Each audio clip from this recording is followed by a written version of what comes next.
Olá, eu sou Mariana e vou apresentar aqui a síntese e caracterização de grafeno funcionalizado. Aqui eu mostro quais são os objetivos de desenvolvimento sustentável do meu projeto e dando uma introdução aqui com a figura ao lado que eu mostro, o grafeno ele é um material bidimensional formado apenas por átomos de carbono de hibridização sp2, que vão resultar em hexágonos ao longo de sua estrutura, com excelentes propriedades elétricas, térmicas e ópticas. Esses materiais eles têm sido um objeto de estudo para controlar suas propriedades por diversos métodos, como por exemplo a dopagem, na qual vão ser introduzidos diferentes átomos na rede do carbono. Eu mostro aqui quais são os objetivos gerais do trabalho, os objetivos específicos e decorrência da pandemia e fechamento dos laboratórios, não houve a realização da parte experimental, então eu trago aqui apenas a revisão bibliográfica do estudo. Bom, o grafeno ele é um material que ele tem um arranjo 2D, né, análogo à face de uma colmeia. Nessa estrutura, a ligação π deslocalizada, graças ao tipo de hibridização, ela vai ser responsável pela alta condutividade elétrica do grafeno. Além disso, propriedades superiores vão ser vistas como boa resistência mecânica, flexibilidade e enorme área superficial específica. Já falando da obtenção do grafeno, nós temos de dois tipos, a top-down, relacionados com a fragmentação do grafite, seguida pela separação dessas camadas para produzir as folhas do grafeno, posterior oxidação, depois redução e esfoliação. A bottom-up, que está relacionada com a síntese do material, o grafeno ele vai estar sintetizado principalmente pelo método de deposição química de vapor.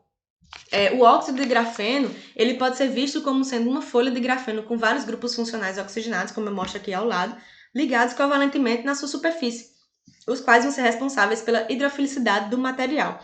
Essas folhas juntas, junto com os grupos funcionais e as ligações sp3 formadas, elas vão dar uma espessura maior ao óxido de grafeno, né? Além disso, baixa condutividade térmica e dependendo do grau de oxidação, as propriedades elas vão variar. O método Hammers ele vai se basear na reação entre flocos de grafite com uma mistura de permanganato de potássio e ácido sulfúrico concentrado durante um longo período de tempo.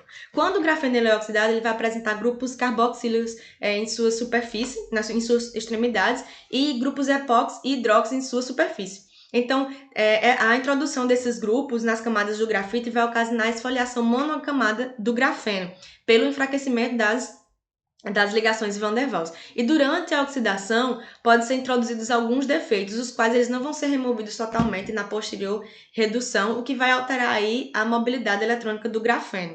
O ácido sulfúrico ele vai auxiliar na esfoliação do grafite, atuando como um agente de intercalação. Ele vai facilitar a ação do agente oxidante, que no caso vai ser o óxido de manganês 7, que é esse aqui. Ao término da oxidação, a adição de água ela vai ser feita para a separação das camadas e, consequentemente, a formação das folhas do óxido de grafeno. Diversas lavagens vão ser feitas para a posterior retirada do excesso do ácido sulfúrico, tanto quanto do permanganato. Falando da funcionalização, os efeitos gerados durante a síntese, os grupos funcionais presentes eles ainda vão fornecer locais ativos para uma funcionalização, no caso a química. Química covalente, que é baseada na ligação de grupos funcionais com o grafeno. Elas podem ser dois tipos, a direta, na qual os grupos funcionais se ligam por meio de reações com moléculas de alta reatividade, podendo ocorrer aí uma reibridização de carbono do sp2 para o sp3. Ainda há a indireta, que é a ligação dos grupos funcionais com defeitos da superfície oriundos de uma oxidação ali não muito bem controlada. A funcionalização não covalente ela se dá através de interações hidrofóbicas, de empilhamentos e ligações π.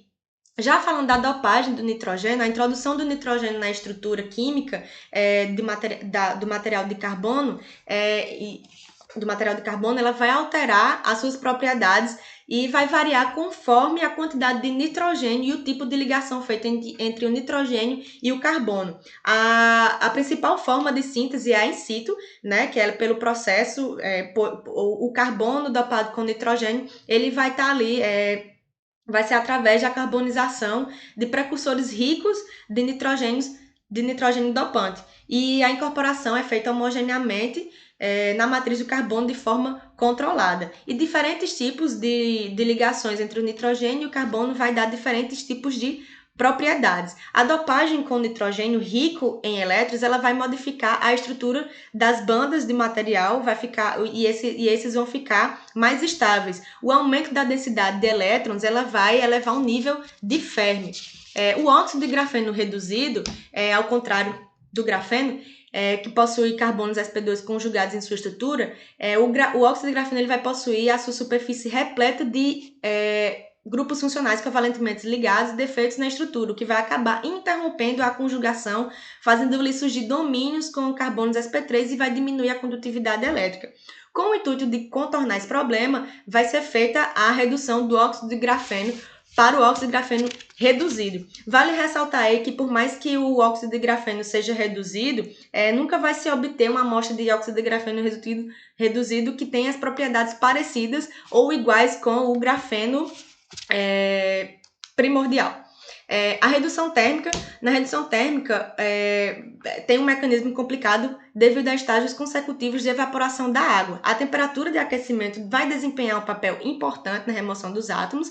Nesse contexto, a hidroxila ela vai ser eliminada em uma temperatura e a carbonila vai ser em outra temperatura. Então, vários grupos contendo oxigênio possuem diferentes graus de estabilidade térmica, daí essa temperatura precisa ser considerada para remover completamente cada grupo.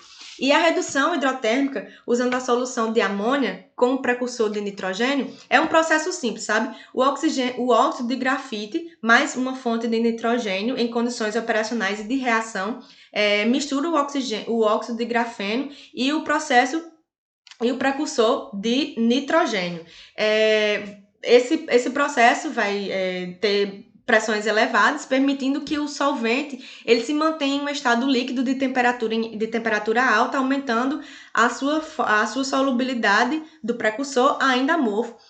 Nós vamos ter cristalização em temperaturas mais baixas, que vai permitir melhor controle do processo de formação de partículas.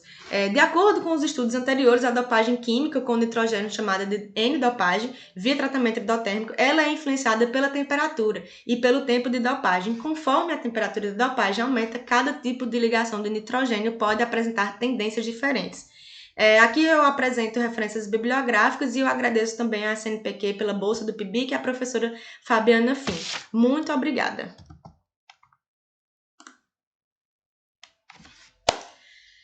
E é isso.